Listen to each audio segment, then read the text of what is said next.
Teman-teman kita menunggu Ivan untuk bergabung.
Assalamualaikum Prof. Ivan, teman-teman sudah hadir semua, Prof.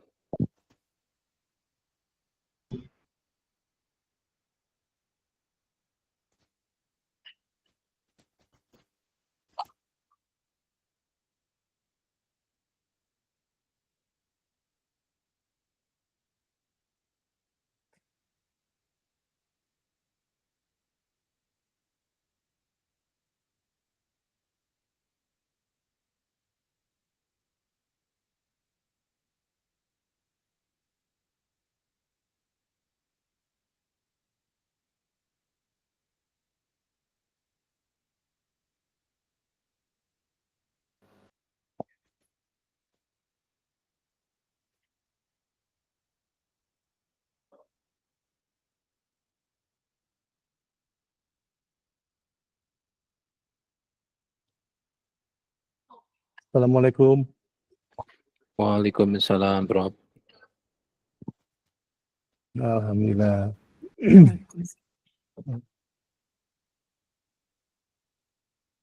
Koneksinya kurang bagus.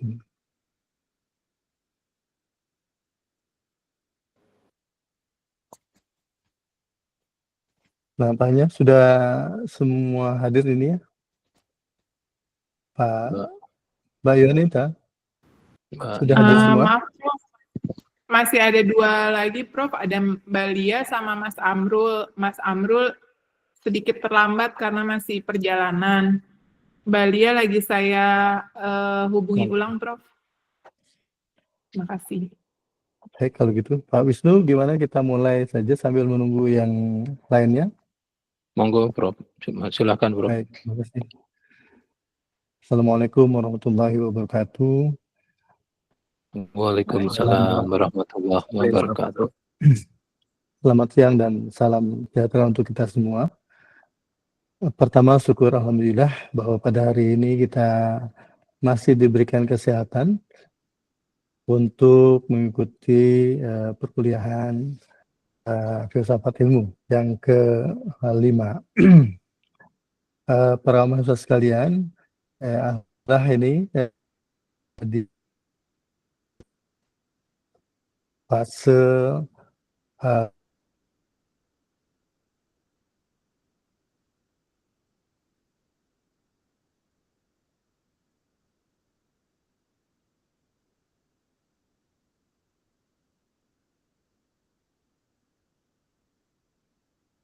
nah, untuk itu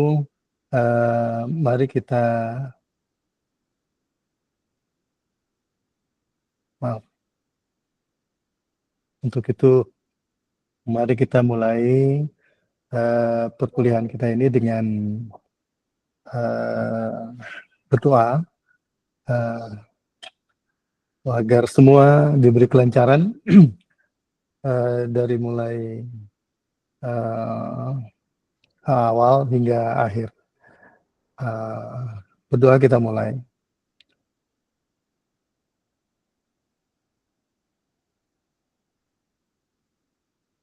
Baik, terima kasih. Para mahasiswa, seperti halnya minggu lalu, nanti Pak Wisnu akan menyampaikan bahan terkait dengan aksiologi ilmu yang sudah disampaikan kepada para mahasiswa semuanya. Lalu kemudian selanjutnya kita akan berdiskusi terkait dengan apa yang nantinya akan disampaikan oleh Pak Wisnu. Terutama ini adalah satu hal yang sangat penting, artinya setelah kita mempelajari tentang ontologi ilmu pengetahuan, lalu juga kita mempelajari bagaimana memperolehnya, ya, dengan cara-cara apa memperolehnya, termasuk sarana yang dijadikan sebagai wahana untuk bisa memperoleh ilmu, dan sekarang apa dan bagaimana jika ilmu itu sudah diperoleh. Untuk itu Pak Wisnu akan menyampaikan terkait dengan aksiologi ilmu. Terima kasih. Selanjutnya dipersilakan sepenuhnya Pak Wisnu.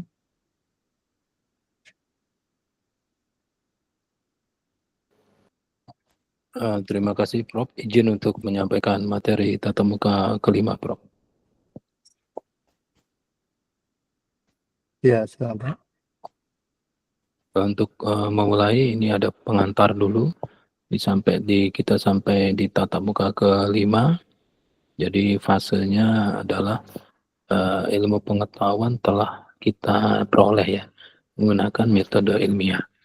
Jadi kalau ontologi ilmu itu membahas mengapa suatu ilmu pengetahuan dipelajari dan mempelajari apa suatu ilmu pengetahuan tersebut, dan epistemologi ilmu ini membahas bagaimana suatu ilmu pengetahuan dapat disusun dan bagaimana cara kerja ilmu pengetahuan tersebut dapat berfungsi. Maka aksiologi ilmu ini fokus pada untuk apa ya suatu ilmu pengetahuan yang telah diperoleh dan nilai apa yang terdapat di dalam atau berada pada ilmu pengetahuan tersebut ya. Embedded maksudnya sudah tertanam. Nah, kata nilai di kalimat di atas ini mempunyai arti filosofis, bukan sekedar harga atau hanya angka matematika saja. Jadi nilai dalam arti filosofis ini adalah ukuran baik buruk, benar salah, indah tidak indah, atau pantas tidak pantas yang melekat pada praktis ilmu pengetahuan. Jadi dapat berupa nilai moral. Pak Wisnu, slide-nya belum bergerak Pak. Kalau di saya sudah bergerak Prof. Yang lain gimana? Apakah sudah bergerak? Sudah di filosofis nilai, Pak. Sudah bergerak ya? Oke. Bagaimana Prof. Ivan? Apakah sudah di slide keempat Prof? Oh, kalau gitu di tempat saya yang belum bergerak. Saya akan off dulu sebentar. Silakan lanjut Pak Wisnu. Monggo Prof. Izin meneruskan ya Prof. Jadi nilai moral ini meliputi kejujuran, tanggung jawab, keadilan. Untuk etika ini aturan dan norma yang disepakati oleh masyarakat yang ada di sekeliling bidang ilmu atau masyarakat yang menggunakan ilmu. Dan nilai praktis ini adalah manfaat ya nyata untuk masyarakat, lingkungan atau peradaban manusia. Sehingga kita membahas aksiologi ilmu di tatap muka kelima. Jadi tujuan belajarannya diharapkan setelah mengikuti tatap muka kelima, ini teman-teman dapat menerapkan aksiologi ilmu untuk mengembangkan peluang-peluang solusi dari masalah-masalah di bidang PTK dari perspektif filsafat ilmu ya. Jadi pokok bahasannya definisi aksiologi ilmu, hakikat ilmu pengetahuan dalam perspektif filsafat ilmu, dan terakhir hubungan ilmu pengetahuan dengan etika dan moral dari perspektif pendidikan, teknologi, dan kejuruan. Kita masuk isi ilmu dulu. Aksiologi ilmu adalah cabang filsafat yang membahas nilai dan kegunaan ilmu pengetahuannya. Jadi fokusnya untuk apa ilmu pengetahuan tersebut digunakan dan nilai apa yang ada di dalam ilmu pengetahuan tersebut.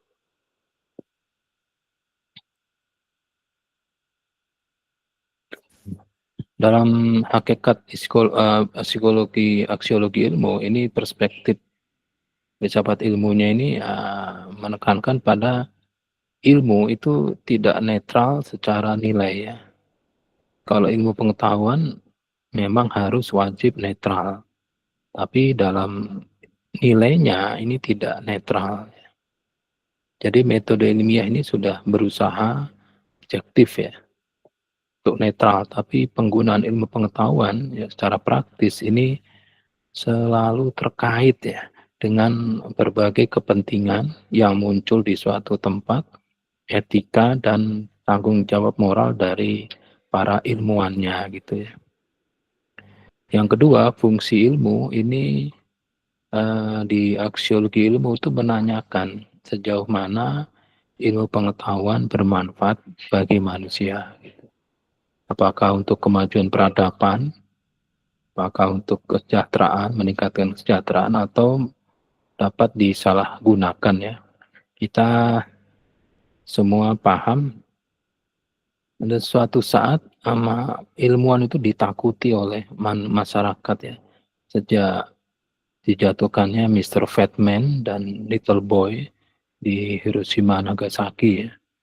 Itu kan nama dari Project Manhattan ya. Nah, setelah itu ada rumor yang menyatakan bahwa virus SARS ya, COVID-2 ini diluncurkan oleh The World Society untuk mengurangi jumlah populasi di dunia. Terus ada lagi in vitro ya, kalau tidak punya anak tapi sel telur dan spermanya suami istri yang sah ini masih baik, itu bisa melakukan in vitro ya, tapi nanti ditanam di ibunya yang perempuan gitu. Jadi suatu wanita mengandung cucunya. Nah ini secara budaya bagaimana gitu ya. Itu yang fungsi ilmu itu ya. Terus yang berikutnya etika dan tanggung jawab. Jadi aksiologi ilmu itu menuntut perkembangan dan penerapan ilmu, tetapi tetap memperhatikan norma etika baik terhadap manusia, lingkungan maupun masa depan. Yang terakhir ini hubungannya dengan dampak teknologi ya. Aksiologi ilmu mempertimbangkan dampak praktis ilmu pengetahuan dalam bentuk teknologi, serta implikasinya terhadap kehidupan sosial, politik, ekonomi, dan budaya. Bagaimana kita tahu bahwa dulu itu kan kalau orang pergi itu kan bebas ya, pakai pakaian bebas, jamnya semaunya karena menggunakan dokar atau alat transportasi menggunakan kuda. Tapi sejak zaman era mesin ya, itu jadi pergi ke Surabaya harus menggunakan kereta api. Nah, menggunakan kereta api itu kan jadwalnya bebas. Tidak bebas ya, harus ada jadwal tertentu yang harus disepakati. Ini merubah budaya ya. Merubah budaya dari masyarakat. Kesimpulan untuk hakikat aksiologi ilmu dalam perspektif filsafat ilmu, aksiologi ilmu adalah refleksi filosofis tentang nilai, manfaat, dan tanggung jawab pengguna ilmu dalam kehidupan umat manusia gitu ya. Nah sekarang kita masuk hubungannya aksiologi ilmu dengan etika ya. Dilihat dari perspektif PTK ya. Jadi kita ada definisi, sistem dan konteks dan implementasinya. Kalau etika ini secara umum adalah cabang filsafat ilmu yang membahas tentang baik dan buruk, benar salah dalam tingkah laku manusia gitu ya. Fokus etika ini pada mengapa sesuatu perilaku ini dianggap baik atau buruk. Itu secara umum. Jadi etika adalah seperangkat norma ya. Seperangkat itu satu set ya, norma, nilai, dan prinsip-prinsip moral yang menjadi pedoman bagi manusia dalam berperilaku. Jadi ini seperangkat norma, nilai, prinsip moral ini tidak ada ditulis dalam tabel yang berlaku di masyarakat ya. Jadi kalau misalnya Anda tinggal di suatu kelompok yang homogen, di situ tidak akan ditemui daftar nilai di masyarakat tersebut 1 sampai 40 itu tidak ada gitu. Tapi ini disepakati di daerah itu. Itu ya. Misalnya kejujuran. Kejujuran itu indikatornya apa? Ya tidak dijelaskan secara eksplisit ya. Tanggung jawab juga, keadilan, seperti menghormati hak orang lain. Jadi etika adalah aturan ya, atau pedoman yang memastikan ilmu dikembangkan dan digunakan secara benar. Benar ini berlaku secara umum ya, tidak pernah mengacu ke seseorang sendiri, tidak merugikan serta menjunjung martabat manusia. Misalnya kalau di peneliti itu etika itu ya mengikuti, mentaati larangan plagiarisme ya, menjaga kerahasiaan data. Jadi kalau membuat laporan penelitian itu data itu ya responden 1, nilainya berapa, pretest, posttest, bukan nomor 1 misalnya Sugeng Kiswondo, pretestnya 70, posttestnya 60, bukan seperti itu ya. Dan juga mewajibkan adanya informed consent ya. Jadi kalau mau melakukan penelitian itu diberikan pengetahuan bahwa nanti kami akan melakukan penelitian, data yang kami ambil adalah ini, tanggung jawab Anda seperti ini, datanya begini, dan seterusnya. Itu informed consent.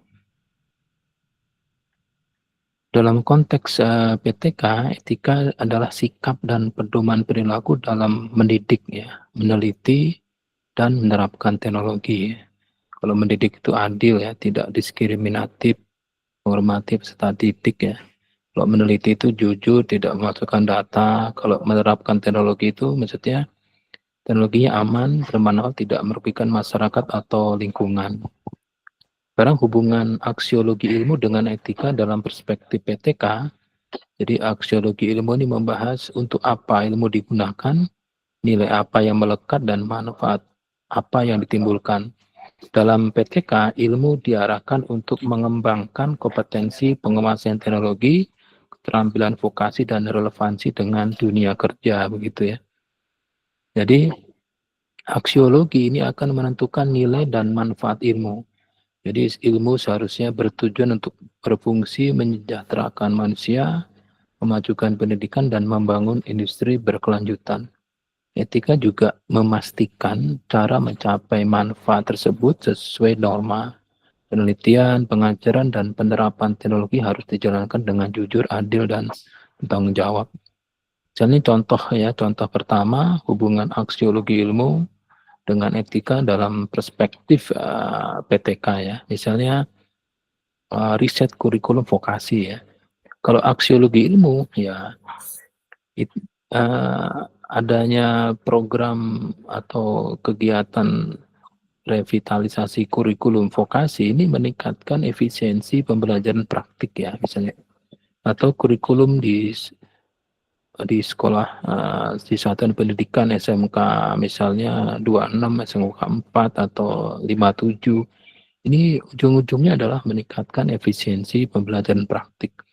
Tapi secara etikanya ini proses kurikulum yang baru itu nanti pada saat penerapan tidak boleh membahayakan ya keselamatan peserta didik, harus sesuai dengan standar K3 misalnya seperti itu. Contoh yang berikutnya adalah penelitian teknologi otomasi di bengkel kejuruan misalnya. Kalau aksiologi ilmu ini kurikulum bermanfaat untuk menyiapkan supaya tenaga kerjanya ini kompeten ya. Jadi maksudnya teknologi otomasi di SMK 26 ini supaya nanti mereka link and match dengan Daihatsu Astra Motor di bagian misalnya di bagian pengecatan ya. Nah, tapi secara etika proses penyusunan kurikulum harus ya, menghargai peserta didik, tidak hanya menguntungkan pihak industri begitu.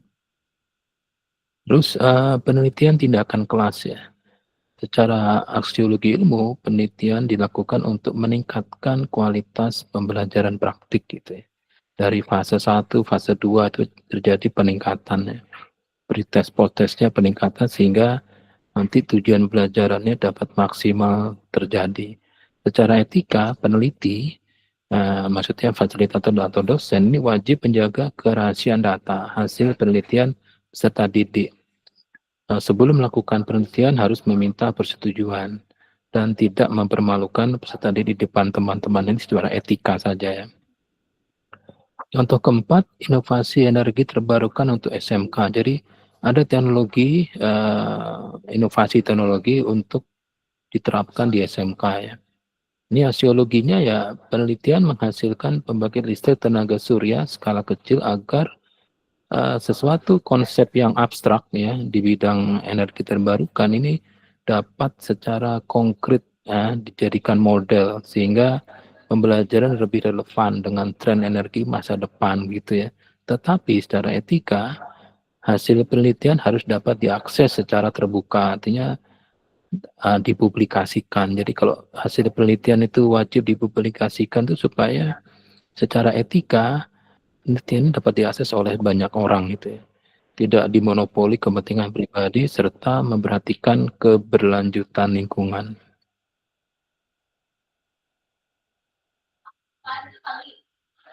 Terus kesimpulan ya, dalam perspektif PTK, hubungan aksiologi ilmu dengan etika adalah aksiologi ini memberi arah ya.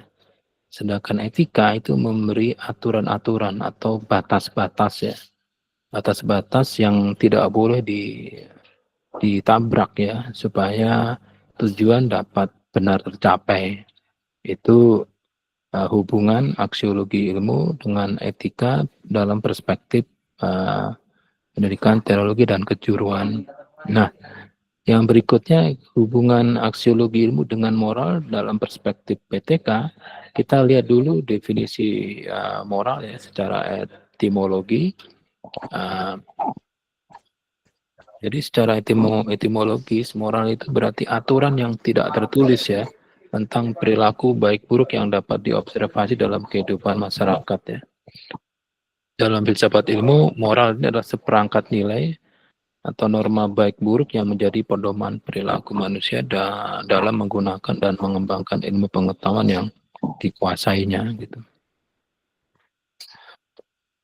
Jika etika adalah refleksi rasional ya teori tentang baik buruk, maka moral adalah praktiknya ya.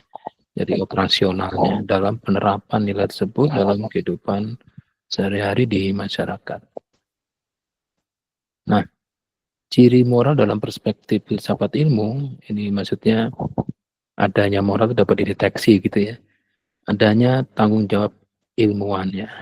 Jadi ilmuwan itu harus mempunyai ciri-ciri, mempunyai moral yang baik gitu ya, jujur, tidak memanipulasi data seperti yang tadi sudah dijelaskan, tidak melakukan plagiasi, jadi membuat referensi yang benar berkaitan dengan dampak sosial ilmu, misalnya apakah ilmu yang digunakan ini untuk kesejahteraan atau malah merugikan manusia atau lingkungan ya. Kita sama-sama paham, pernah mendengar ada cerita suatu lab perguruan tinggi negeri terbesar di Jawa Barat itu karena menerima sumbangan dana dari suatu pabrik penghasil minuman air mineral dalam kemasan air pegunungan atau ini meneliti kandungan yang ada di air mineral mereka sehingga dapat dipublikasikan bahwa air mineral yang mereka ini terdiri dari unsur A, B, C, D begitu ya, sehingga ini menguntungkan suatu pabrik air minum mineral gitu ya. Nah ini kan sebetulnya secara moral ini tidak baik ya. Mendasari orientasi aksiologi ilmu, jadi manfaat teori tidak hanya teknis, tapi juga moral yang membawa kebaikan, keadilan manusia. Seperti halnya teknologi nuklir ya. Dan nuklir itu untuk pembangkit listrik, tapi dalam praktiknya itu tarik ulur kepentingan sehingga untuk menjadi senjata ya, untuk pemusnahan manusia. Nah, sekarang hubungan aksiologi ilmu dengan moral dalam perspektif sahabat ilmu dulu. Moral ini menjadi filter agar manfaat yang dicapai oleh penerapan ilmu pengetahuan menggunakan cara-cara yang benar dan manusiawi, tidak mengorbankan keadilan sosial,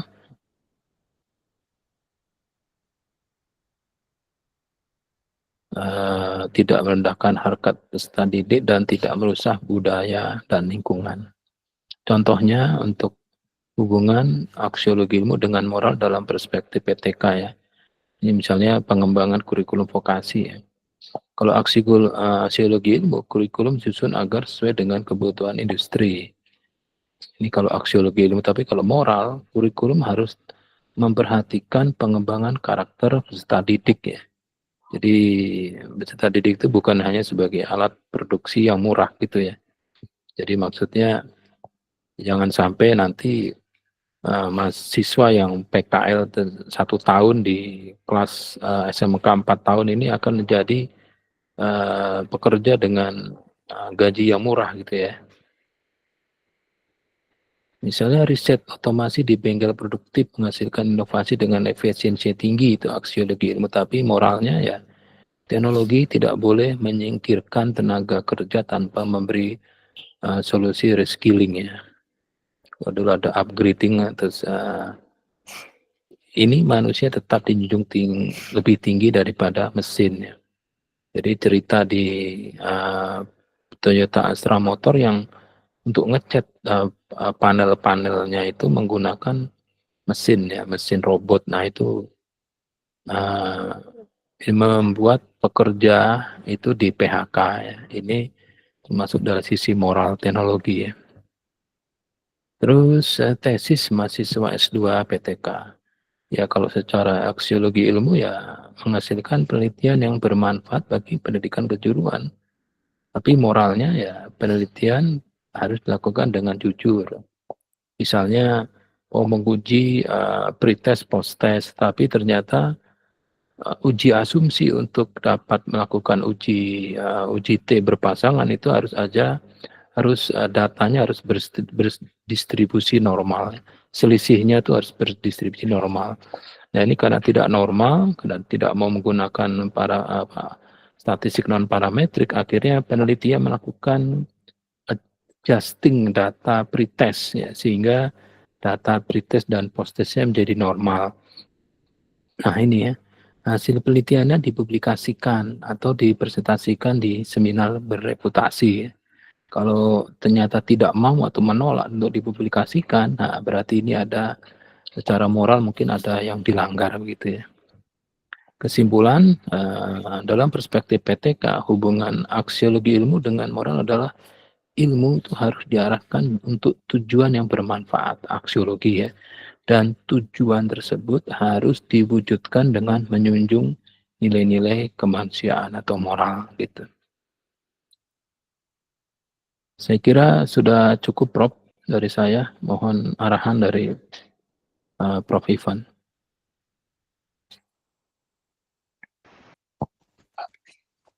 Baik, terima kasih Pak Wisnu. Saya kira sangat mendasar dan memberikan hal yang menarik ya. Apalagi Pak Wisnu tadi sudah menyampaikan beberapa hal terkait dengan contoh-contoh ya, contoh-contoh yang disampaikan bagaimana agar dalam pemanfaatan ilmu yang dihasilkan itu berguna bagi kemaslahatan masyarakat. Saya kira ya, ini hal yang mendasar adalah bahwa ilmu itu dikaitkan dengan nilai itu tidak netral. Artinya bergantung dari kepentingan yang apa namanya yang diputuskan. Artinya begini, penguasa misalnya akan menggunakan hasil produk sesuatu itu bergantung kepada apa yang menjadi menjadi kebijakan dari para penguasa itu, ya. Tadi sudah misalnya dicontohkan bahwa kalau misalnya untuk kepentingan politik tertentu misalnya, maka hasil dari apa yang diperoleh itu akan bisa menguntungkan beberapa pihak. Saya ingin mencontohkan misalnya kita tentu belajar yang namanya metodologi penelitian. Kita belajar bagaimana penelitian itu nantinya akan menghasilkan sesuatu. Jadi metodologi itu merupakan satu cara mendapatkan sesuatu, ya, suatu ilmu. Nah, kalau saya ambil contoh misalnya dalam proses pemilu kemarin, ya, kita melihat banyak sekali lembaga survei. Lembaga survei itu melakukan tugas dan perannya seharusnya. Saya menggunakan kata seharusnya itu menggunakan kaidah-kaidah ilmiah yang sesuai dengan apa yang menjadi hakikat dari ilmu itu sendiri, ya. Jadi misalnya dalam proses pengumpulan data, tadi Pak Wisnu sudah mengatakan tidak boleh ada rekayasa itu dalam mendapatkan data itu. Kalau ada rekayasa di dalam pemunculan data atau memperoleh data itu, maka itu sudah istilahnya sudah keluar dari etika dan tata aturan yang seharusnya, ya. Nah, kemarin mungkin kita sama-sama tahu, ya, berbagai lembaga survei itu melakukan tugas dan tanggung jawabnya masing-masing.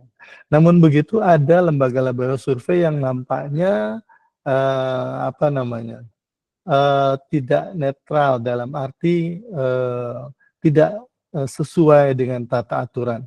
Jadi kalau hasil dari apa yang diperoleh, pengumpulan data, proses kemudian analisis data menghasilkan bahwa masyarakat Indonesia memilih kandidat nomor 1, nomor 2, atau nomor 3. Misalnya contoh, kandidat nomor 2 itu lebih tinggi dibandingkan dengan kandidat nomor 3. Itu kesimpulan dari hasil proses penelitian atau survei opini pendapat dari masyarakat Indonesia. Namun begitu pada waktu kita telusuri, misalnya datanya dari mana, gitu ya? Datanya dari mana, berapa jumlahnya? Karena harusnya mempunyai secara praktis itu harus mempunyai aturan-aturan. Apalagi kalau kita bicara tentang sampling, ya. Karena lembaga survei itu kan tidak dapat melakukan untuk mensurvei seluruh rakyat Indonesia yang sudah berusia 17 tahun ke atas, artinya yang boleh memilih misalnya, ya. Itu kan berarti jumlahnya ratusan juta, ya. Mungkin sekitar 200, enggak mungkin, ya. Jadi artinya menggunakan sampling atau menggunakan teknik sampel untuk mengolah data. Nah, jadi kalau seandainya sampel itu diperoleh hanya dari satu wilayah tertentu saja, kemudian digeneralisasi untuk seluruh masyarakat Indonesia, hasilnya itu kan menyalahi. Nah, ini salah satu barangkali ada aturan, ada etika, ya, ada moral sebagai seorang peneliti yang harus dipertanggungjawabkan, gitu. Nah, terlepas dari urusan kemudian ini adalah pesanan misalnya ya, terlepas dari urusan ini adalah kepentingan-kepentingan tertentu, tetapi sebagai mahasiswa atau sebagai orang akademik, seharusnya kita bisa mengkritisi ya hasil-hasil yang diperoleh kemarin itu. Kita akan bisa melihat misalnya bagaimana data itu dikumpulkan, apakah memiliki keterwakilan daerah misalnya, kan harus ada representativeness namanya, kalau data itu. Kalau dia nggak mewakili, itu tentu tidak boleh digeneralisasi menjadi masyarakat Indonesia. Ya contoh misalnya dia hanya melakukan, lembaga survei itu melakukan hanya di wilayah DKI saja misalnya, ya. Itu kan belum tentu mewakili daerah Sulawesi, belum tentu mewakili daerah Kalimantan dan seterusnya itu. Itu dari proses pengumpulan data. Belum lagi dari analisisnya, ya, menggunakan statistik seperti apa, ya, lalu kemudian apakah sudah memenuhi tadi disebut-sebut oleh Pak Wisnu, apakah menggunakan datanya normal atau tidak, begitu ya. Kalau dia tidak normal maka harus menggunakan statistik tertentu. Kalau dia normal harus menggunakan statistik tertentu. Nah, hal-hal seperti ini barangkali yang menjadi bagian penting di dalam rangka untuk bisa melihat kegunaan daripada hasil proses kajian atau penelitian yang diperoleh dari proses pilkada kah atau pilpres kah kemarin itu yang perlu kemudian kita lihat. Nah, para mahasiswa sekalian, yang saya maksud adalah bahwa pada saat kita melihat dari dimensi filsafat ilmu itu, aksiologi ilmu itu, ini apakah akan ada manfaat ataukah tidak ada manfaat. Itu artinya kepentingan-kepentingan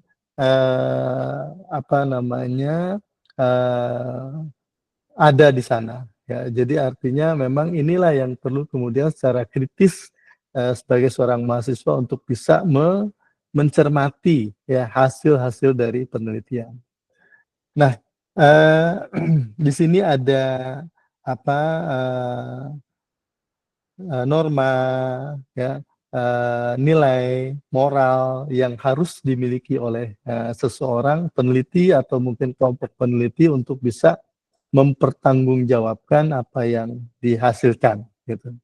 Ya, seperti tadi juga udah dicontohkan ya, bom nuklir itu yang jatuh di Jepang dan di Hiroshima dan Nagasaki pada tahun 1945 yang lalu. Nah, itu kan sebenarnya juga pilihan untuk bisa menggunakan hasil ilmu itu, kebermanfaatan untuk memusnahkan atau untuk memakmurkan masyarakat gitu ya. Ini yang kemudian pilihan-pilihan inilah yang disebut oleh Pak Wisnu tadi tidak netral ya, bahwa nilai-nilai ini menjadi tidak netral karena adanya berbagai kepentingan ya, hasil dari kajian, hasil dari proses penggalian ilmu sendiri. Pada hakikatnya, kalau kita kaitkan dengan etika, moral, tanggung jawab, ya, sebagai seorang ilmuwan itu seharusnya sudah memenuhi aspek-aspek moral, etika, dan tanggung jawab. Ya. Tetapi kemudian pemanfaatannya ya untuk digunakan apa, nah itulah yang menjadi hal yang perlu untuk bisa kita telaah lebih jauh. Dalam arti bahwa aksiologi ilmu pengetahuan, kebermanfaatan ilmu pengetahuan yang sudah diperoleh itu untuk kepentingan-kepentingan ke arah positifkah atau ke arah negatifkah. Nah, saya kira contoh-contoh yang clear tadi ya, ada COVID ya, COVID yang lalu itu ya ada indikasi-indikasi yang nampak. Apalagi kalau ada misalnya orang untuk mengatasi COVID itu kan ada vaksin, ya. Vaksin itu kemudian juga kita lihat vaksin adalah hasil proses penggalian ilmu, ya, penggalian dari satu kegiatan penelitian yang menghasilkan vaksin A, vaksin B, vaksin C, gitu ya. Nah, kemudian digunakan untuk apa? Ya, untuk bisa kemudian mencegah jangan sampai orang tertular COVID misalnya, ya. Itu kan artinya kebermanfaatannya positif, ya, kebermanfaatan positif. Nah, tetapi ada sementara indikasi vaksin-vaksin tertentu itu bukan untuk bisa memberikan kesembuhan, ya, malah ini untuk apakah itu menularkan penyakit-penyakit tertentu misalnya. Maka dari itu kan walaupun mungkin dipaksa untuk menggunakan vaksin, tapi sebagian masyarakat menolak misalnya, karena ada kekhawatiran, itu menjadi justru menjadi destruktif dalam kondisi kesehatan dari orang atau manusia atau masyarakat gitu. Sehingga inilah yang kemudian perlu ada semacam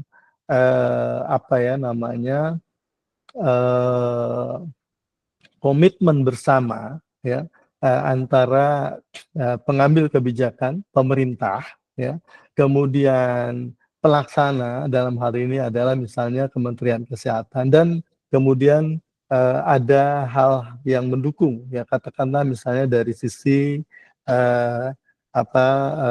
aturan, regulasi dan seterusnya, menjamin bahwa vaksin-vaksin yang digunakan ini adalah positif untuk kesehatan masyarakat, seperti itu. Jadi dengan begitu ada semacam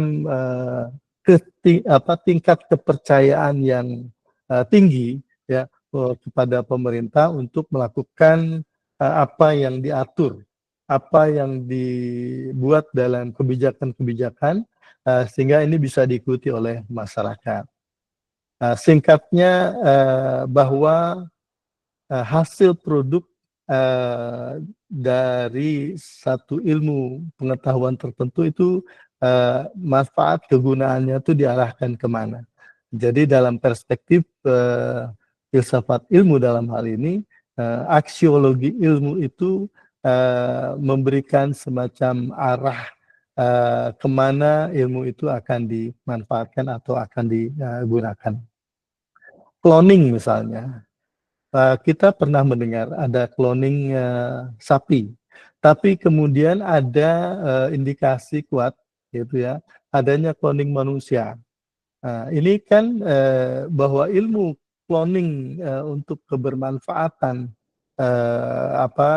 umat manusia itu menjadi destruktif manakala kalau kemudian cloning ini digunakan untuk orang, untuk manusia misalnya.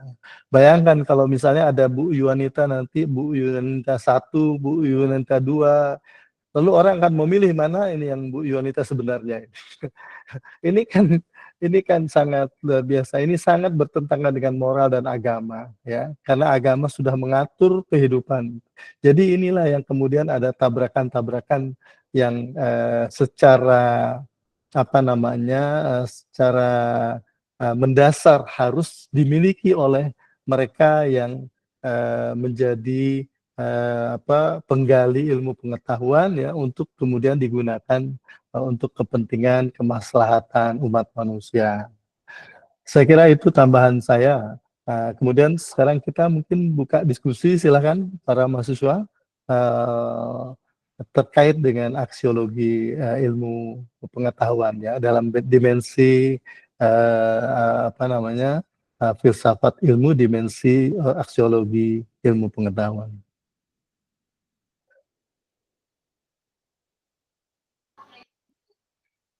Silakan teman-teman untuk bertanya, ya.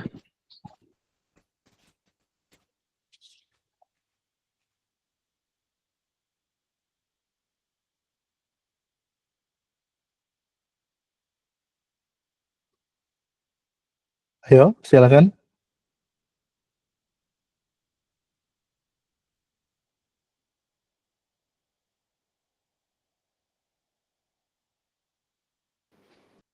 Ya,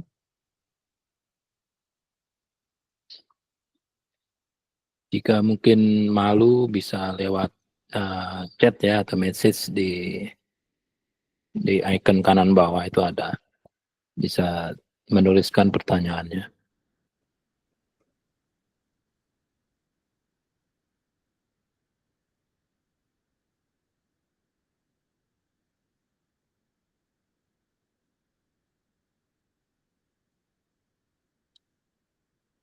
silakan. Ini kaitan dengan perspektif misalnya kePTK-an. Tadi sudah banyak dicontohkan oleh Pak Wisnu dalam penyusunan kurikulum, ya, atau mungkin dari aspek-aspek lain, ya, dalam penilaian misalnya bisa dikaitkan dengan apa? Kalau orang memiliki pengetahuan terkait dengan penilaian, maka tentu bagaimana apa namanya hal itu harus dilakukan dalam kaitannya dengan apa?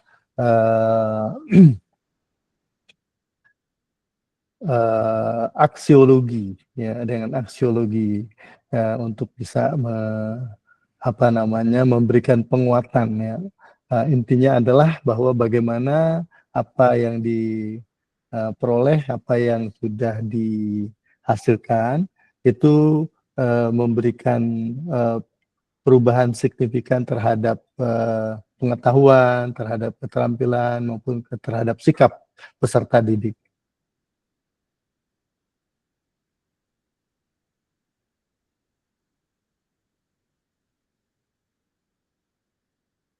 Izin bertanya, Prof. Nah, Pak. silakan Pak Anur ya. Iya, Pak Prof. Jadi kan di masa sekarang ini sedang gencar-gencarnya penggunaan AI, ChatGPT, Gemini, dan lain-lain. Terus juga kayak AI itu sering banget penyalahgunaan gambar-gambar gitu dari yang dibantu oleh AI. Nah, itu seperti apa tanggung jawab dari pengembang teknologi digital seperti itu? Karena kan dari AI itu sendiri berpotensi ganda atau dual use gitu kan, Prof. Nah, bagaimana bentuk tanggung jawab dari para pengembang teknologi digital dalam menanggulangi hal tersebut, dan dari segi penerap pendidikan itu juga seperti apa? Karena kan juga banyak digunakan oleh siswa-siswi seperti itu untuk AI. Nah, bagaimana dari pendidik dan orang-orang pendidikan ini untuk meluruskan bahwasanya AI ini harus difungsikan di hal-hal yang positif, jangan disalahgunakan ke hal yang negatif seperti itu, Prof. Terima kasih. Ya, terima kasih Mbak Nur. Pak Wisnu, silakan Pak Wisnu.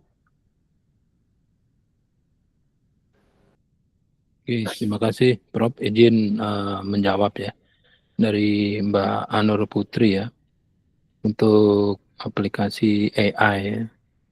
Jadi kalau AI ini kan sebetulnya secara aksiologi ilmu ini banyak ya. Jadi nilai ada banyak fungsinya nilai apa AI ini ya. Jadi AI itu dapat digunakan untuk mendiagnosis penyakit ya, untuk mempercepat layanannya. Itu AI. Asal kita sudah memvalidasi semua data-data kuantitatif ya, jangan kualitatifnya, data-data kuantitatif, misalnya nilai-nilai komponen darahnya dan fungsi-fungsi 3 fungsi organ itu nanti baru bisa dimasukkan dalam AI untuk menentukan suspek penyakitnya secara cepat. Terus untuk bidang pendidikan, AI ini sebagai tutor ya, tutor yang smart tutor. Jadi semacam fasilitator yang pintar untuk membantu pembelajaran pribadi untuk mempercepat pembelajaran individunya untuk memahami suatu materi. Kalau di industri ini meningkatkan otomasi industri ya.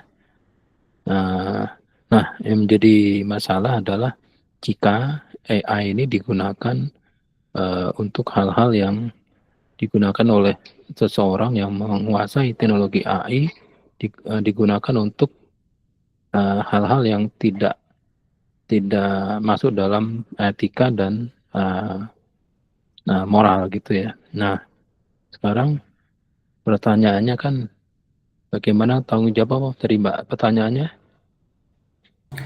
Pengembang teknologi digital AI ini tadi, Pak, Oke. terhadap Untuk temuannya. misalnya begini, pernah menggunakan ChatGPT? Pernah menggunakan Oke. ChatGPT, Pak. Kalau Anda menggunakan ChatGPT untuk memprofile seseorang, itu dia tidak mau, Mbak. Gitu. Misalnya begini, Anda bilang saya mengalami keluhan X gitu ya. Terus saya minum obat Y. Apakah obat Y itu tepat untuk keluhan X saya? Nah, itu nanti ChatGPT akan memberikan jawaban. Dia tidak bisa memberikan komentar apa-apa karena dia bukan dokter. Gitu. Tapi sebetulnya itu bisa disiasati dengan mengajak diskusi ChatGPT. Bisa, tapi yang bisa mengajak ChatGPT untuk diskusi itu tidak sembarang orang ya. Gitu. Jadi artinya untuk aplikasi AI yang ada bisa di versi gratis atau versi beli itu di internet itu sudah dibatasi oleh etika dan norma-norma moral gitu ya. Tetapi jika senjata itu kan man behind the gun ya. Kalau orang sudah bisa menguasai senjata, berarti kan secara administrasi dia memenuhi syarat ya, memenuhi syarat. Tetapi kalau digunakan untuk hal-hal yang tidak baik ya, berarti resiko masing-masing. Jadi untuk misalnya YouTube aja, YouTube tidak akan membayar video-video yang diupload kalau menggunakan AI. Jadi semua aplikasi yang menggunakan AI itu sudah bisa terdeteksi, ya. Tapi juga bisa membantu. Jadi kalau misalnya tugas, misalnya ada skripsi atau tesis dari mahasiswa, itu bisa dijatuhkan ke filenya, diberikan ke AI, nanti AI bisa menganalisis sejauh mana teori-teori ini benar.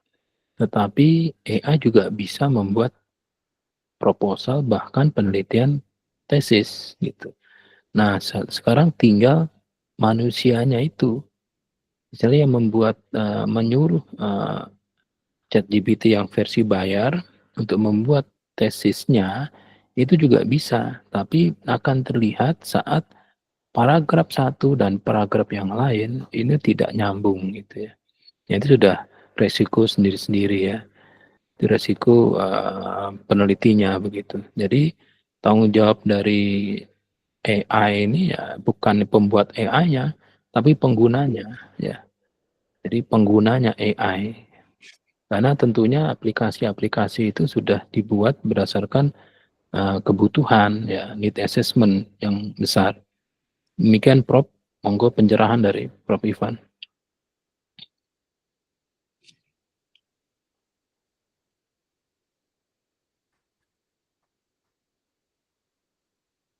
Ya, terima kasih Pak Wisnu. Mbak Anur, terima kasih, ini pertanyaannya sangat tepat ini, kaitannya dengan teknologi baru, ya. Teknologi yang banyak membantu atau mungkin nanti teknologi malah justru banyak tidak membantu.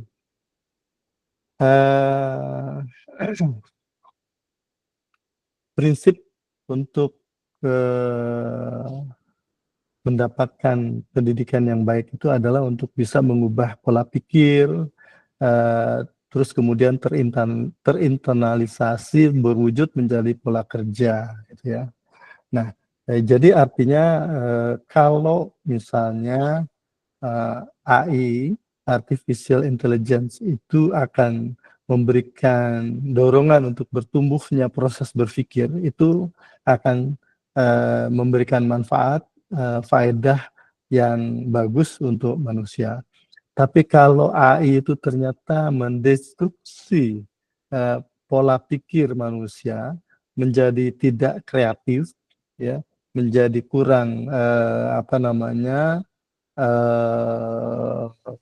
rajin menggali informasi-informasi lain, ini akan mendestruksi, tidak akan menumbuhkan cara berpikir atau tidak akan mengubah orang atau peserta didik, ya, untuk bisa terus tumbuh dan berkembang. Ya. Tadi disampaikan ChatGPT misalnya, ya.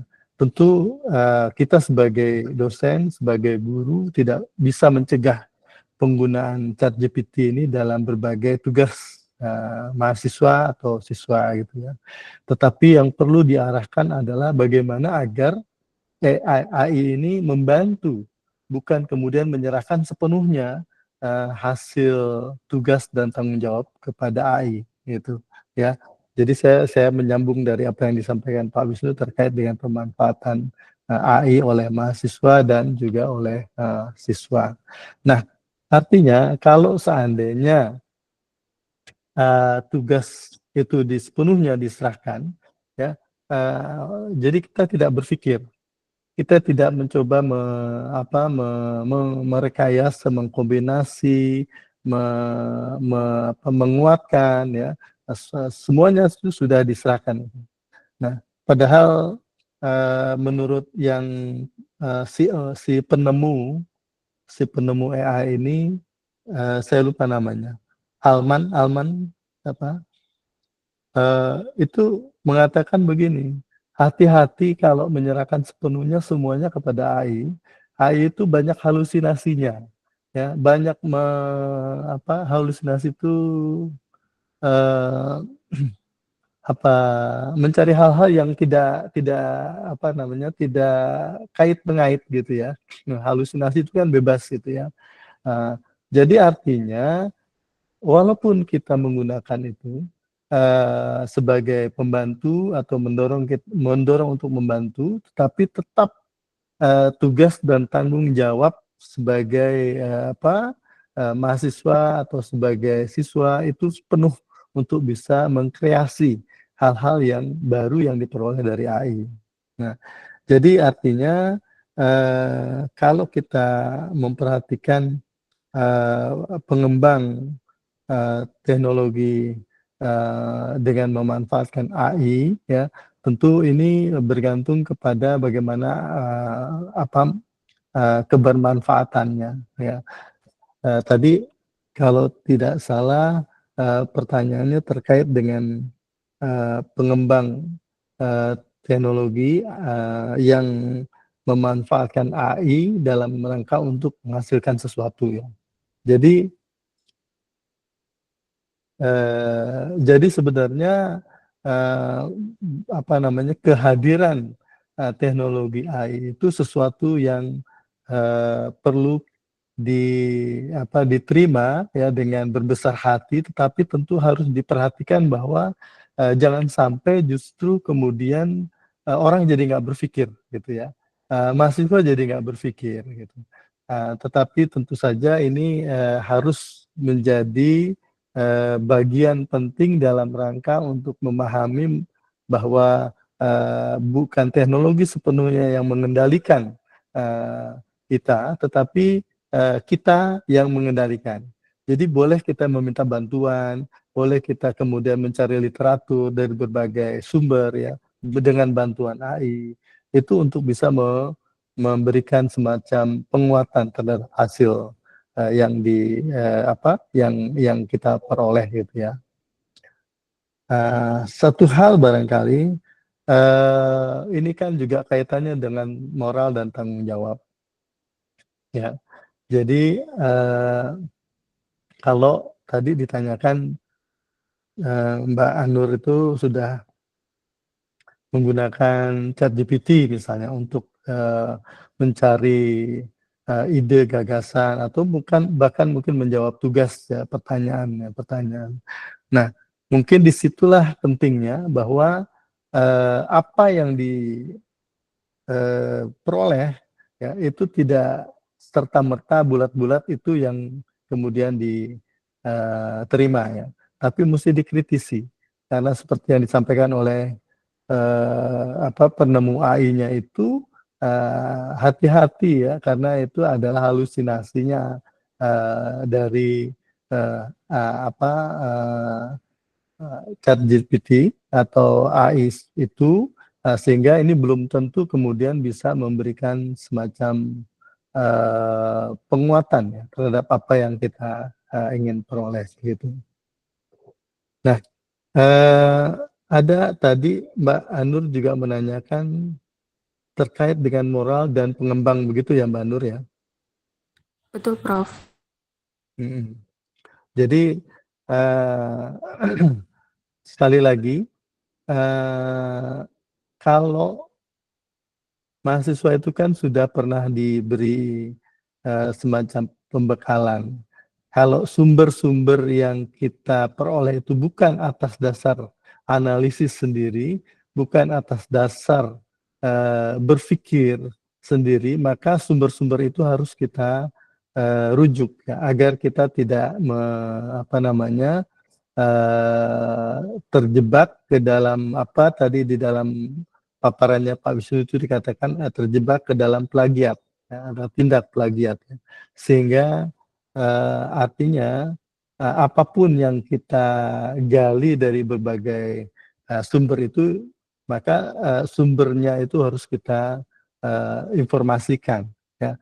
Kemudian apa yang menjadi kreasi menjadi sintesis dari si penulis sendiri atau si peneliti sendiri. Itulah yang kemudian menjadi bagian dari tanggung jawab, bagian dari mematuhi kaidah-kaidah dan etika. Kalau kita di akademik itu ya etika akademik gitu. Baik buat pengembang teknologi ya. Kemudian juga itu bagi mereka siapa saja yang terlibat dalam kegiatan akademik itu harusnya menyampaikan bahwa ide gagasan itu dari berbagai sumber sehingga kemudian disintesis menjadi satu hal yang baru ya untuk bisa kemudian disampaikan kepada misalnya kepada yang memberikan tugas atau kepada masyarakat dalam bentuk tulisan atau dalam bentuk publikasi. Jadi intinya adalah bahwa moral dan tanggung jawab terkait dengan etika, tata krama, kaidah-kaidah akademik, ya dimanapun, termasuk penggunaan teknologi AI. Itu harus menjadi bagian yang tidak terpisahkan gitu ya, sehingga sebagai calon-calon lulusan magister itu punya semacam keinginan untuk tetap mengaitkan ya atau tetap memberikan sandaran moral dan tanggung jawab di dalam setiap langkah pelaksanaan kegiatan yang ada, termasuk siapapun ya, pengembang teknologi atau kemudian pengguna atau kemudian sebagai mahasiswa dan sebagai siswa. Saya kira ini dalam dimensi aksiologi filsafat ilmu ya, moral dan tanggung jawab dalam berbagai ilmu apapun itu harus menjadi bagian yang tidak terpisahkan ya. Saya kira itu tambahannya Mbak Anur. Terima kasih Prof dan Pak Wisnu. Prof Ivan, itu ada pertanyaan di message ya. Saya bacakan dari Amrul Hamzah ya. Berkaitan dengan efisiensi bisnis Saya pernah menonton salah satu video dari Xiaomi ketika mereka meluncurkan otomasi manufaktur, dan di mana dalam Ya. proses produksi satu mobil dapat selesai dalam beberapa jam bahkan menit jika dibandingkan dengan menggunakan sumber daya manusia. Solusi reskilling yang ditawarkan tidak dapat menjadi jaminan dikarenakan hilangnya porsi pekerjaan yang tersedia. Pelaku bisnis lebih memilih menggunakan otomasi robot dibandingkan SDM dalam produksi. Permasalahan yang permasalahan baru yang muncul ini memunculkan evil chain. Evil chain itu sebutan, kalau nggak salah ya, sebutan untuk teknologi yang berkembang tidak menggunakan kemanusiaan ya, yang dimana hilangnya pekerjaan, hilangnya pendapatan, terus akhirnya berdampak menurunkan daya beli, menurunkan daya produksi. Jadi ada posisi abu-abu antara manusia dengan robot, di samping daya timbal balik yang dihasilkan. Bagaimana cara menggambarkan situasi kompleks ini? Terima kasih. Jadi yang ditanyakan Mas Amrul Hamzah itu apa, Mas, yang ditanyakan? Menggambarkannya atau solusinya nih, supaya sama persepsinya? Ya, izin Pak. Jadi yang saya mau ini, suara saya terdengar? Ya. Silakan. Ya, jadi di sini kan pasti ada sisi etika yang perlu dipertimbangkan ya, Pak Prof. Nah, karena ketika seseorang itu hilang pendapatan kan pasti memicu daya beli itu menurun, terus juga daya beli itu menurun kan ini berkaitan juga dengan supply and demand. Jadi daya produksi pun pastinya menurun ya dari sisi perusahaan, manufaktur dan sebagainya.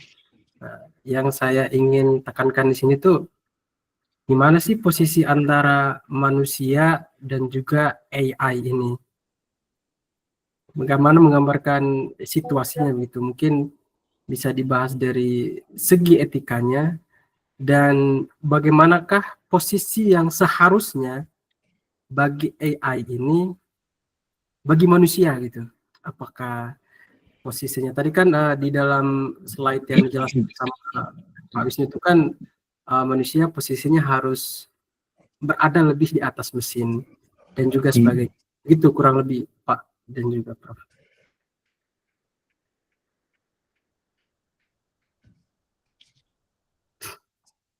Ya, saya mencoba untuk menjawab dulu Pak Wisnu. Monggo, Nanti Prof. barangkali bisa dilanjutkan.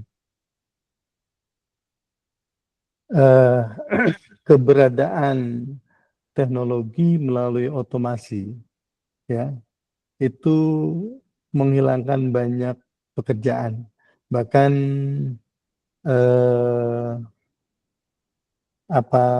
forum ekonomi di Eropa sana itu mengatakan bahwa ada ribuan pekerjaan yang hilang karena adanya otomasi ya. Ya, kita lihat salah satunya di sini misalnya dulu penjaga tol itu sudah tidak lagi ada. Lalu kemudian kita akan lihat, kita akan cermati di bank, teller-teller itu dari mungkin tadinya 4-5 orang sekarang tinggal 1 atau 2 paling banyak gitu ya. Karena memang sudah tidak lagi. Nah, ini satu fakta ya, bahwa situasi dengan adanya teknologi yang canggih itu dapat menghilangkan tugas-tugas pekerjaan dari manusia ya, manusia. Nah, jadi ini dua hal Mas Amrul ya, dua hal ya. Di satu sisi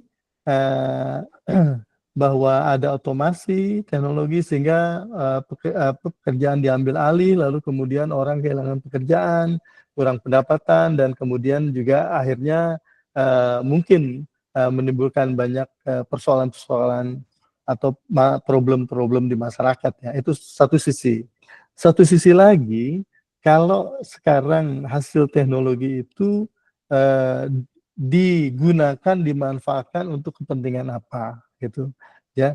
Tadi dikatakan untuk kepentingan otomasi itu akan berdampak kepada banyak ya, banyak tadi. Saya membayangkan dulu orang yang petugas tol yang suka mengembalikan uang kadang-kadang kurang, kadang-kadang lebih itu.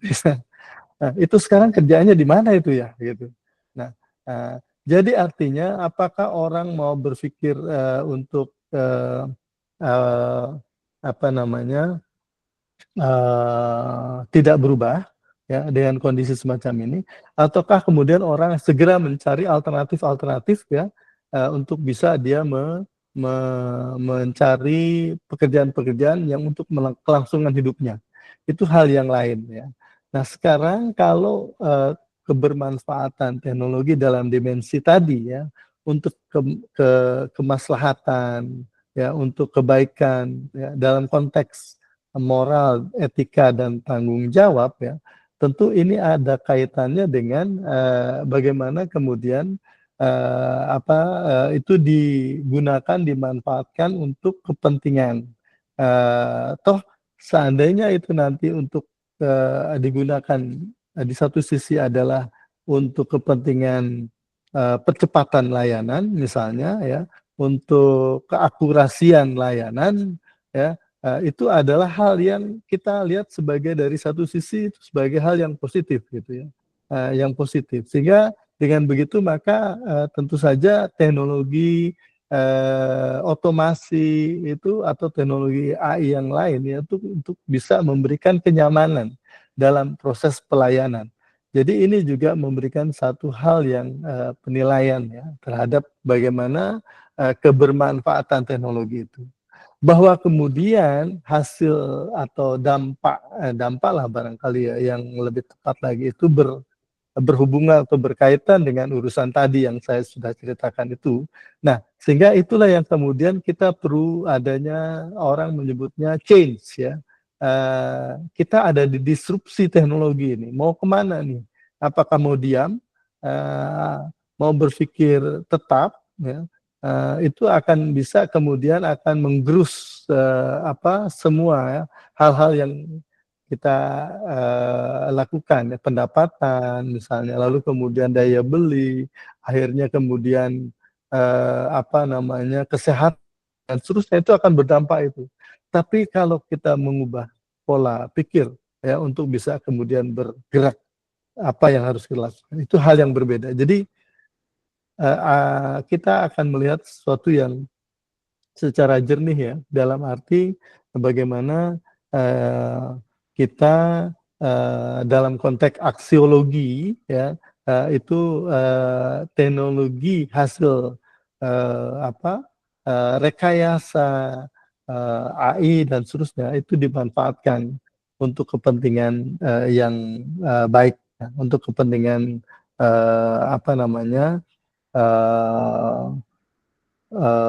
tidak terjadi sesuatu yang berpeluang merugikan ya merugikan.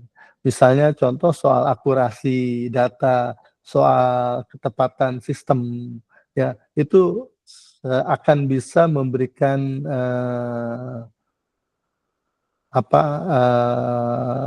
memberikan manfaat ya kepada hilangnya peluang-peluang untuk melakukan hal-hal yang jelek ya, misalnya korupsi dan lain sebagainya. Jadi artinya mesin yang dihasilkan melalui AI itu bisa memberikan kebermanfaatan dari masyarakat, kebermanfaatan untuk masyarakat dalam hal-hal yang tadi saya sebutkan.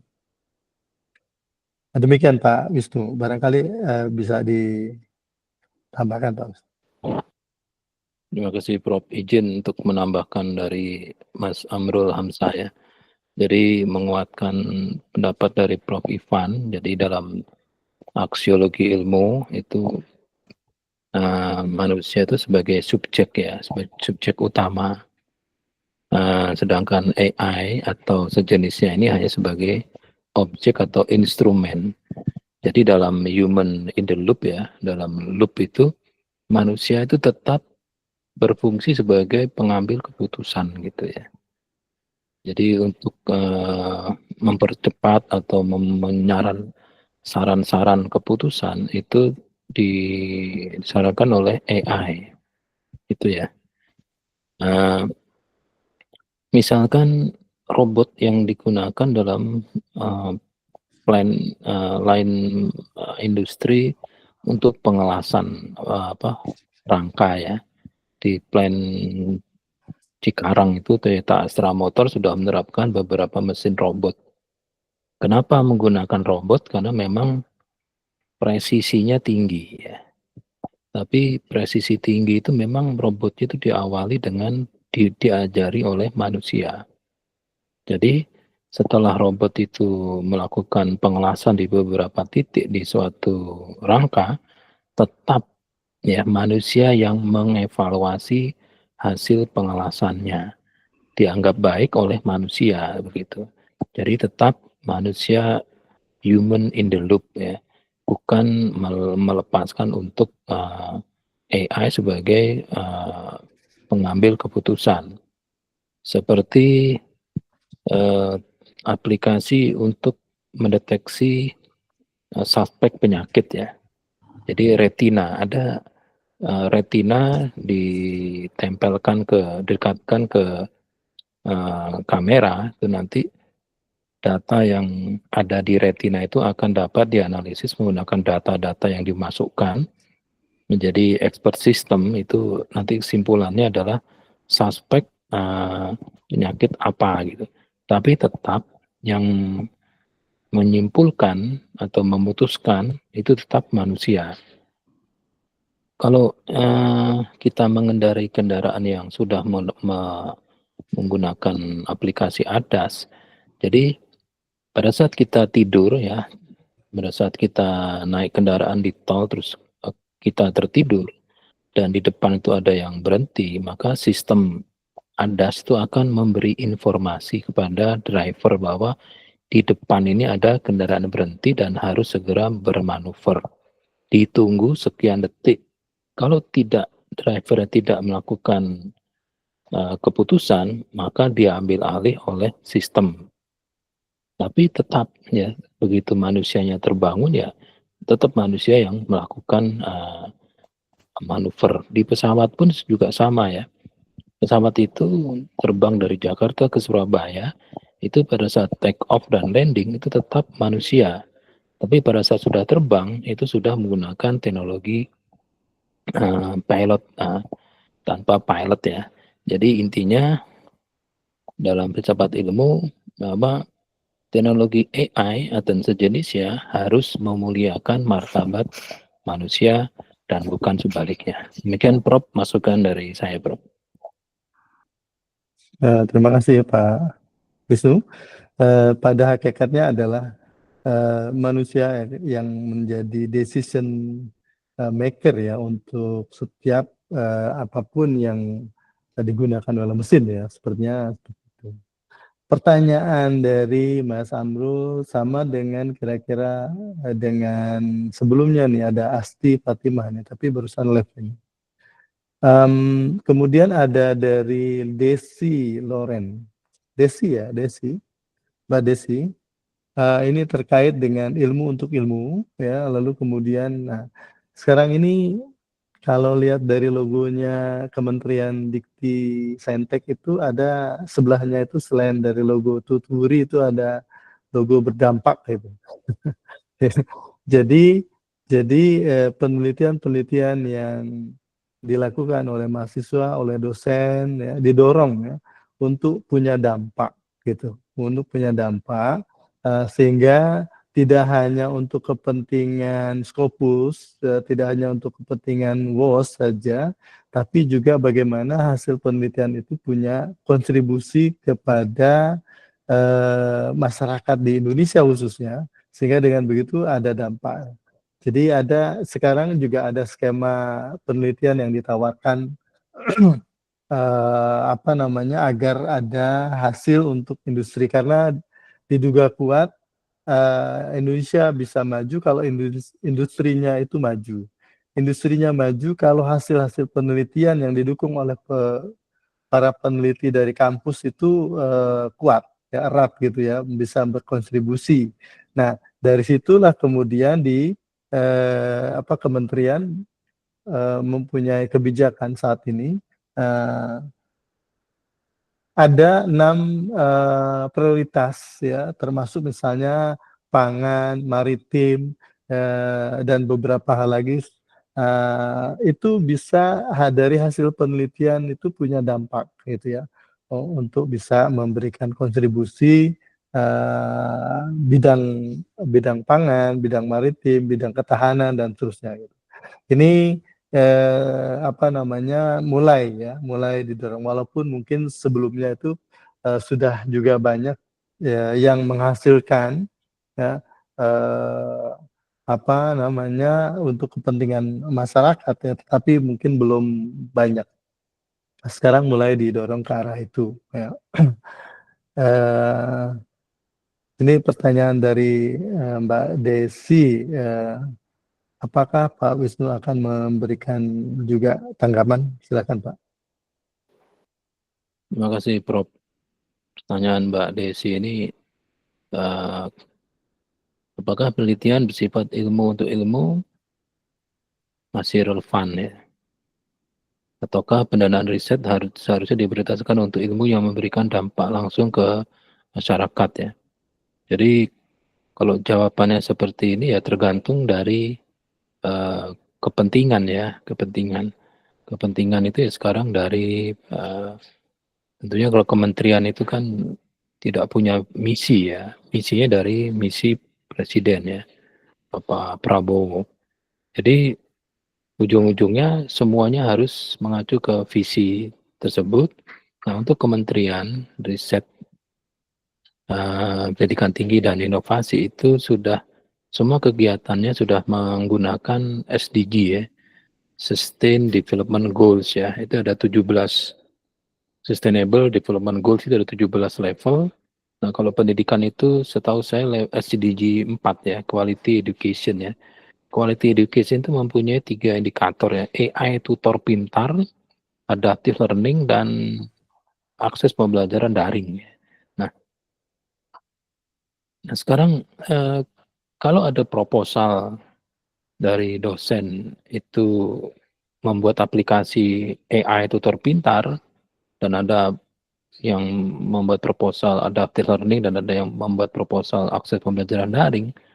Nah, kira-kira mana yang mau diberi bantuan? Nah, ya itu yang dilihat banyak ya, dari etika dan moralnya itu semua akan dilihat gitu.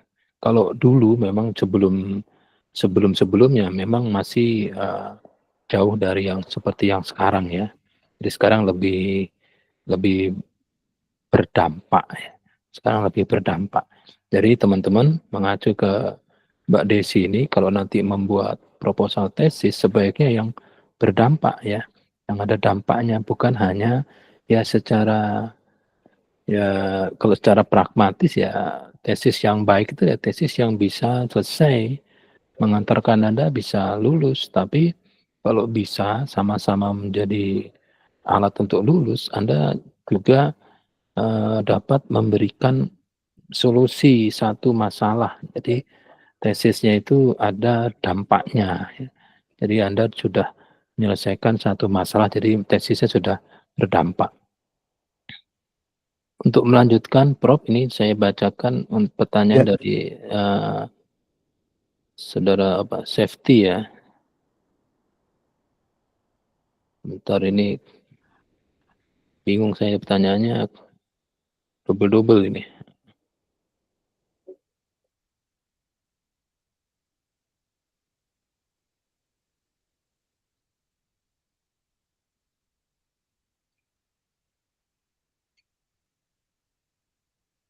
Saya mengajar gambar teknik manufaktur di SMK untuk membuat desain 3D di PC sekolah. Pertemuan hanya dilakukan sebulan 2 kali untuk satu kelas, sedangkan tidak semua siswa memiliki laptop yang memadai di rumah. Dan ini menimbulkan ketidakmerataan siswa menguasai skill drafting tersebut. Pertanyaannya adalah bagaimana penerapan aksiologi dapat memastikan bahwa asesmen yang dilakukan tidak menimbulkan diskriminasi terhadap siswa dengan keterbatasan perangkat. Demikian Prof, monggo pencerahannya Prof. Terima kasih Pak Wisnu. Ini nampaknya soal keadilan di dalam penilaian. Ya. Artinya gini ya, Mbak Desi, Mbak Septi, maaf, Mbak Septi. Barangkali kalau kita pernah belajar tentang penilaian, penilaian itu kan ada penilaian dengan pola portofolio, ya, portofolio. Nah, artinya bagaimana penilaian itu bisa dilakukan berdasarkan dari hasil kredit yang diperoleh oleh anak-anak itu pada saat tugas-tugas yang dilakukan, gitu ya. Nah, sementara memang kondisi real yang ada, misalnya anak-anak tidak punya laptop sebagian itu, sehingga tentu ini sangat mengganggu menyerapnya ilmu yang diberikan oleh Mbak Septi ke anak-anak itu, ya. Tapi jadi artinya bagaimana cara menilai, tentu kita belajar ilmu penilaian, ya, evaluasi, ada evaluasi for learning, ada evaluasi of learning misalnya. Itu coba kita manfaatkan dengan kondisi yang ada. Ya, artinya tentu tidak mengurangi kualitas penilaian, dalam arti bahwa tidak ada double standard nantinya. Jadi mereka yang tidak punya laptop misalnya dinilainya kurang misalnya, atau mereka yang punya laptop nilainya lebih dan seterusnya. Ya, tetap saja, ya, tetapi tentu agar ini berproses, agar adil, maka setiap tugas yang diberikan oleh Mbak Septi ini punya rekod, ya, jadi ada catatan yang lengkap terkait dengan hal itu, sehingga dengan begitu tidak menimbulkan di akhir saja ujiannya, gitu ya, sehingga mereka nanti tentu akan tidak semua siap misalnya dengan ujian di akhir itu. Nah, jadi saya melihatnya seperti itu. Jadi artinya penilaian proses dari awal tugas-tugas yang diberikan itu akan bisa menjadi hasil nilai yang terakumulasi dengan baik sesuai dengan kemampuan dari masing-masing peserta. Nah, saya kira itu dari saya, Pak Wisnu. Terima kasih. Tambahan dari saya Prof, jadi menguatkan jawaban dari Prof Ivan. Jadi asesmen yang dipakai ya gunakan asesmen proses dan asesmen produk, ya. Tapi asesmen produk ini yang dianalisis laporannya, ya, bukan produk jadinya, gitu ya. Laporannya saja. Nanti bisa diperkaya dengan portofolio dengan asesmen autentik, gitu. Jadi itu biasanya secara praktis digunakan oleh teman-teman fasilitator guru-guru di SMK 4 dan 26 yang waktu itu menjalankan program 4 tahun, ya. Itu ada beberapa peserta didik kan yang masuk diterima tapi ternyata tidak mempunyai keberuntungan dalam membeli peralatan, ya, walaupun sudah dikasih penawaran untuk mendapatkan cicilan notebook dari koperasi, tapi tetap saja itu tidak membantu banyak, sehingga yang dinilai adalah prosesnya dan analitiknya, begitu. Monggo Prof. Ya, saya kira ini tadi, ya, bagaimana ilmu yang diperoleh terkait dengan penilaian, terkait dengan asesmen tadi yang terakhir disebutkan Pak Wisnu itu authentic assessment, ya. Artinya melihat kondisi real terkait dengan apa yang sudah dilakukan oleh siswa, ya. Sehingga dengan begitu nilainya diharapkan sesuai dengan kemampuan yang dimiliki oleh siswanya itu sendiri. Saya kira itu Mbak Septi jawaban kami, yang mudah-mudahan ini bisa memberikan pemahaman terkait dengan proses penilaian. Ada lagi yang lain?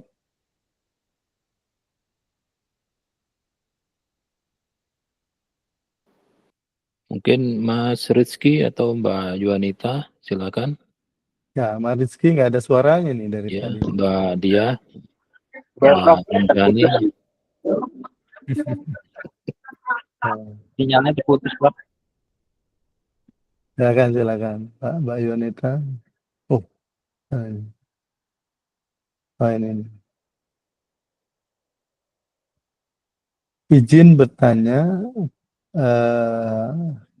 vokasi itu diarahkan ke industri. Seperti siswa diharapkan setelah lulus itu langsung siap kerja. Tapi kan untuk nilai moral karakter juga harus diperhatikan. Karena fokus aktual ilmu, untuk apa ilmu itu digunakan. Kalau seperti itu bagaimana ya? Supaya seimbang antara industri dan pembentukan karakter.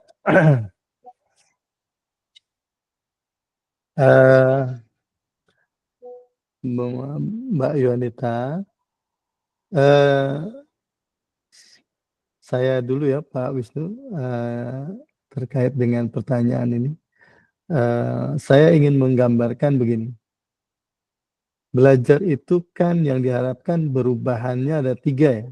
3 domain ya. 3 aspek. Yang pertama adalah pengetahuannya, yang kedua adalah keterampilannya, yang ketiga adalah sikap dan perilakunya, gitu ya. Jadi artinya kalau tentu mereka kita siapkan untuk terjun ke masyarakat melalui pekerjaannya, ya tentu juga tidak hanya kepada keterampilan, ya, tapi juga kepada sikap dan perilaku yang notabene ini adalah karakter baik, ya, karakter yang harus disiapkan. Nah, untuk itulah mungkin kalau kita mengajar tadi misalnya contoh Bu Septi mengajar menggambar. Bagaimana kemudian pelajaran menggambar itu bisa mendorong siswa-siswa itu tidak hanya memahami menggunakan pulpen yang apa tuh namanya, saya lupa dulu apa ya, yang milimeter berubah berbeda tuh antara 1 mili, 2 mili dan seterusnya ya. Atau teknis menggambar itu ya, lekukan dan seterusnya. Itu kan keterampilan ya. Tapi bagaimana agar dalam pelajaran menggambar ini juga ada nilai kejujuran ya yang bisa muncul dalam proses pembelajaran itu ya. Artinya di situ juga ada proses untuk ketekunan, kesabaran, di samping juga adanya kejujuran untuk bisa kemudian mengatakan bahwa kalau gambar yang dilakukan itu kalau ada kesalahan akan ditunjukkan saja ada kesalahan, nanti toh akan diperbaiki. Jadi kemudian bukan ada kesalahan kemudian ditutupi ya. Saya nggak tahu persis seperti apa ya, misalnya kalau misalnya dia nggak bisa menggambar kemudian dia minta digambarkan oleh orang lain, misalnya ya karena itu PR di rumah gitu, lalu itu diklaim sebagai gambarnya dia, nah itu yang nggak boleh gitu. Jadi bagaimana agar proses kalau misalnya dia nggak bisa menggambar apa adanya kan belajar ya, belajar. Nah, belajar itulah kemudian sampai kemudian seoptimal mungkin dia bisa melakukannya. Itu adalah proses pembentukan atau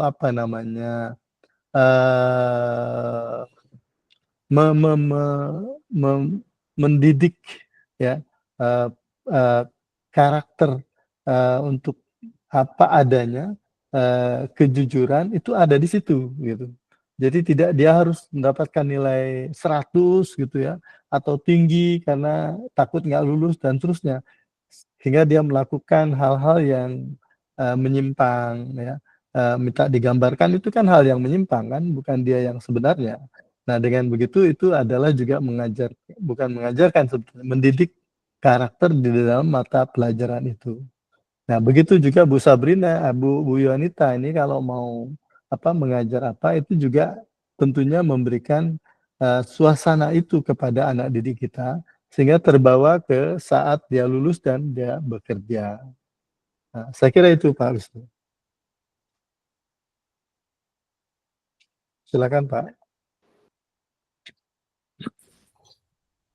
Oke, untuk menambahkan saja Prof, jawabannya. Untuk Mbak Juanita ya, jadi setelah didik tuh supaya bisa masuk ke industri itu karena administrasinya sesuai ya, misalnya program keahliannya sesuai gitu. Tetapi untuk bisa lama kerja di industri itu etika, moral, dan intinya soft skill-nya yang harus baik gitu. Jadi industri itu yang saya dapat dari masukan dari mereka adalah kami tidak membutuhkan yang pintar Pak Wisnu, tapi yang mempunyai etika dan moral yang baik gitu. Itu kalau masalah kompetensi dengan berjalannya waktu kami akan membentuk, tapi kalau etika moral sudah terinternalisasi ya Prof ya, itu sudah tidak bisa dibentuk gitu. Hingga kadang walaupun 3 dimensi pengetahuan, keterampilan, dan sikap yang harus tujuan pembelajaran yang pada saat proses pembelajaran itu harus mencerminkan 12 prinsip pembelajaran menurut Prof. Atwi atau 9 peristiwa pembelajaran menurut Gagne. Itu memang intinya sikap ya, sikap. Walaupun pengalaman, keterampilan itu akhirnya menghasilkan sikap. Nah, sikapnya bukan disposisi, tapi sudah sikap yang terlihat oleh panca indera. Begitu tambahan dari saya, Prof. Ya. Nah, ada istilah terinternalisasi itu adalah bagian dari bagaimana karakter itu. Jadi bukan diajarkan, tapi kemudian itu terbentuk ya, wujud di dalam perilaku atas dasar internalisasi. Jadi kalau kebersihan aja contoh ya, kebersihan ya. Kalau bilang kebersihan itu adalah sebagian dari iman ya, lalu bersihkan lantai dan seterusnya. Tapi kalau itu belum tertanam di dalam jiwanya, saat itu mungkin ya gitu ya. Tapi begitu besok, lusa dan selanjutnya, itu dia lihat sampah di luar sana itu dia biarkan aja. Itu yang belum terinternalisasi ya, istilah terinternalisasi itu terbenam ya, tertanam di dalam pemahamannya di dalam jiwanya sehingga wujud dalam perilaku. Nah, itu yang mungkin perlu wujud di dalam setiap mata pelajaran yang diajarkan oleh teman-teman guru ya. Seharusnya begitu. Saya kira itu ya Pak Wisnu. Ini masih ada atau sudah cukup? Ya cukup ya, barangkali hari ini kita sudah banyak membahas tentang dimensi aksiologi ilmu ya dalam filsafat ilmu. Terima kasih Pak Wisnu yang sudah menyampaikan materi dan diskusi kita juga pada para mahasiswa sekalian. Terima kasih. Mohon maaf kalau ada hal yang kurang berkenan. Kami berdua kira cukup ya. Untuk itu marilah kita melafazkan syukur kepada Yang Maha Kuasa. Alhamdulillahirrahmanirrahim. Saya akhiri. Wassalamualaikum warahmatullahi wabarakatuh. Waalaikumsalam warahmatullahi Selamat wabarakatuh. sore semuanya. Salam sehat. Pak. Izin. Terima kasih, Prof. Sama-sama.